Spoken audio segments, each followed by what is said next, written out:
अस्सलामुअलैकुम नाजरीन, आप देख रहे हैं JN न्यूज़ और मैं हूं आपकी host Rubina Chaudhary.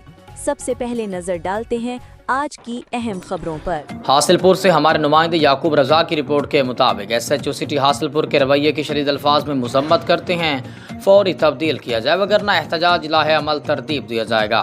Press club कायम खानी मीडिया ग्रुप के इजलास में मजम्मती करारदाद मंजूर, दिलदार चीमा मीडिया पर्सन के खिलाफ झूठी FIR की मजम्मत।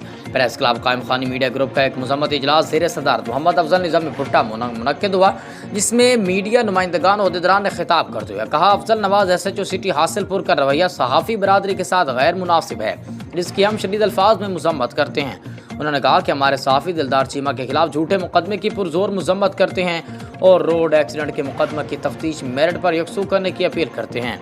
तफ्तीशी मुकदमा मोहम्मद बख्श SI मेरिट पर तफ्तीश करने से कासिर है, जिसकी वजह से मीडिया पर्सन की शोहरत और साख को नाकाबिल इतलाफ़ी नुकसान पहुँच रहा है, जिसकी मजम्मत करारदाद मंजूर कर ली गई है। सहाफ़ी बरादरी ने वज़ीर आला Punjab, IG Punjab, DIG Bahalpur, DPO Bahalpur से मुतालबा किया कि मुकदमा नंबर 342/26 की तफ्तीश मेरिट पर की जाए और मोहम्मद नवाज SHO सिटी और तफ्तीशी मोहम्मद बख्श SI को फुलफोर तब्दील किया जाए वगरना सहाफ़ी बरादरी एहतजाज करने पर मजबूर होगी।